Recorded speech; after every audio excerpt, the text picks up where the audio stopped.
هو شر لا يسوي عليه جودي فلنته حسبه شركة نكهر روحها فرلي شيء جودي أشح حسبه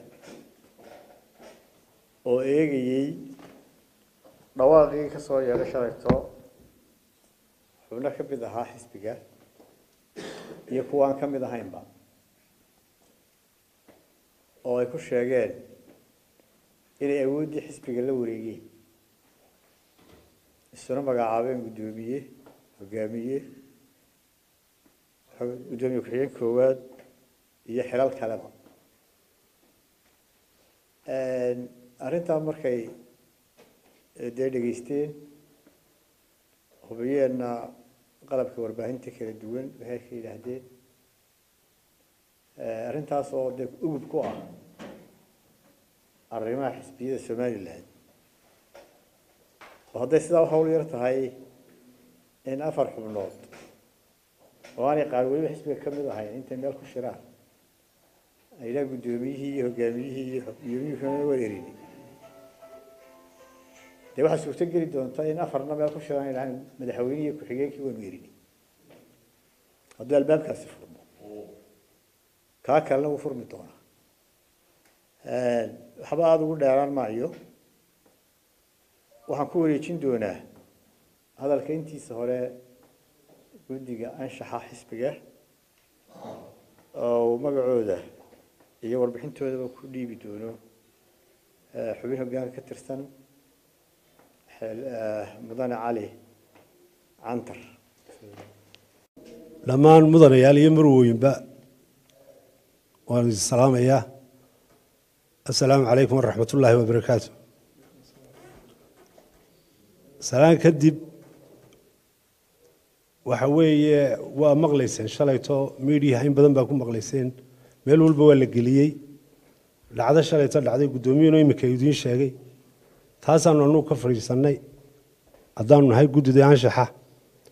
markaanu ka fariisanayna waxaanu eegnay wixii xeer ah iyo wixii sharci ah ee xeer hoosadkeenu inoo sheegayo taasoo aanu ku abalay garaynay si aanu u helno bal hadda sidii aanu uga howlgeli lahayn hawshaas wixii yimaadee soo kordha waxaana la isugu keenyay haddaad tihiin fulinta arrintan inaynu ka wada hadalno laakiin anagu waxaanu ku socodsiinay gudoomiyaha xisbiga wadani ujeedo go'aan anshax marineed go'aankaas wuxuu oranayaa guddida anshax marinta xisbiga wadani markuu arkay qodobka 10aad ee xeerka xisbiyada ee ururada siyaasadda lambarkoodu yahay 14/2000 ee ka hadlaya sababaha lagu waayi karo xubnaha xisbi ama urur siyaasadeed gaar ahaan farqada da ee u dhiganta sidan xubin kasta oo ka mid ah xisbi ama urur siyaasadeed waa laga saari karaa xisbiga ama ururka haddii uu ku xadgudbo xeerarka xisbiga ama ururka markuu arkay qodobka 10aad ee xeerka xisbiga ee ku saabsan sababaha lagu waayi karo xubinnimada xisbiga markuu arkay qodobka 43aad ee xeerka xisbiga ee guddida anshax marinta awood u siinaysa in ay tallaabo anshax marineed ka qaadi karaan xubin ama madaxda xisbiga ee ku xadgudubta xeerka xisbiga markuu arkay shirkii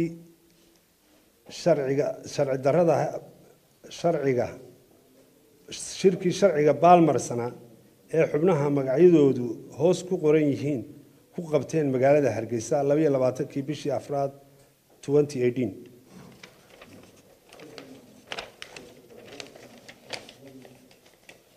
oo ay ku sheegeen inay xisbigii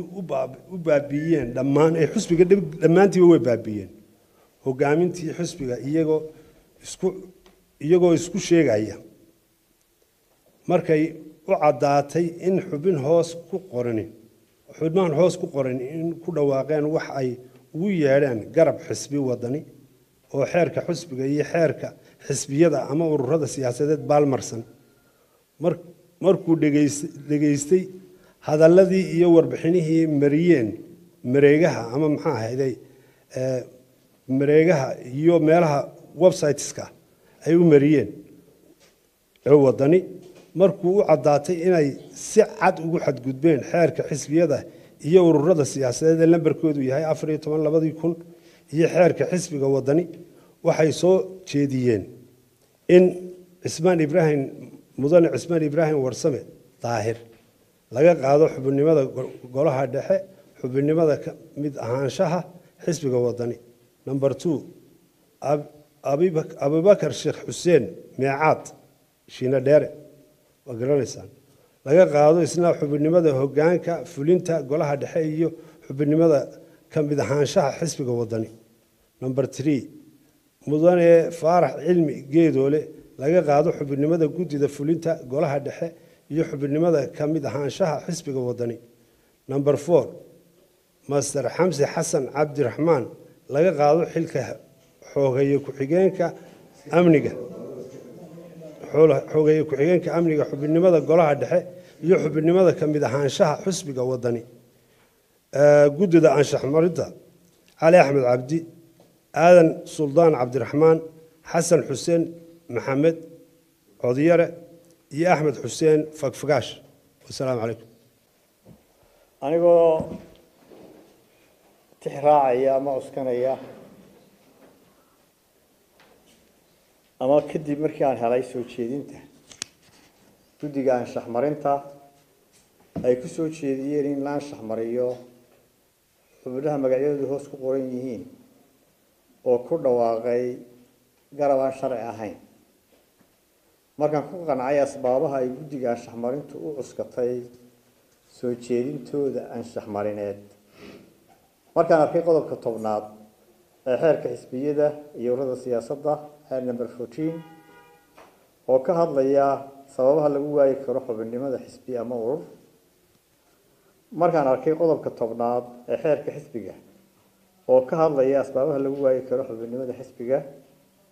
markaan arkay qodobka 43aad ee xisbiga ee lagu aasaasay guddiga anshax marinta kana hadlaya tallaabooyinka laga qaadi karo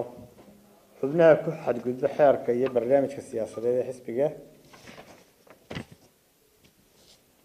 markaan arkay qodobka 37aad ee xeerka xisbiga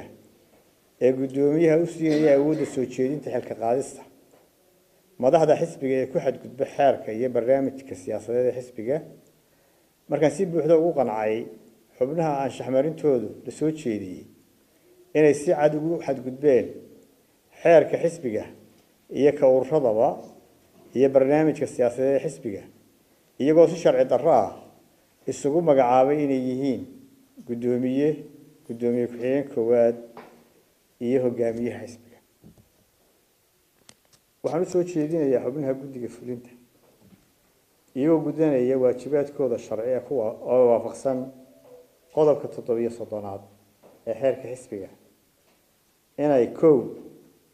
mudane Cismaan Ibraahim Warsame Daahir laga qaado xubinnimadii golaha dhexe iyo xubinnimadii xisbiga labadaba isagoo sheegtay guddoomiyaha xisbiga. 2 mudane Abubakar Sheekh Xuseen Meecaad Shiine laga qaado xubinnimadii hoggaanka fulinta golaha dhexe iyo xubinnimadii xisbiga isagoo isna sheegtay guddoomiye ku-xigeenka koowaad. mudane Faarax Cilmi Geedoole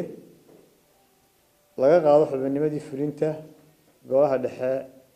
iyo xubinnimadiiba isagoo sheegtay hogaamiyaha xisbiga. mudane Xamsi Xasan Cabdiraxmaan oo maalmihii hore loo magacaabay guddoomiye ku-xigeenka xogeeye ku-xigeenka amniga waxaasna ay soo jeedin laga qaado xilkaa uu hayay ee ahaa xogeeye ku-xigeenka amniga xubinnimada golaha dhexe iyo xubinnimada xisbigaba. waxaan soo jeedinayaa in loo codeeyo mudanayaasha iyo marwooyinka waafaqsan in xubnaha aynu soo sheegnay laga qaado xilalka aan soo sheegay dhammaantood gacantaa taagay.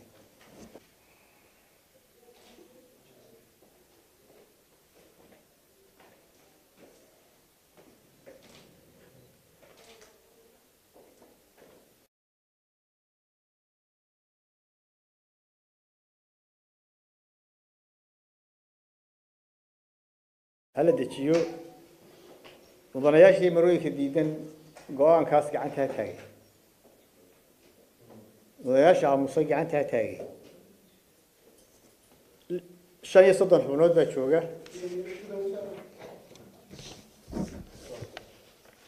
صدن يا أفر روحي وقلادين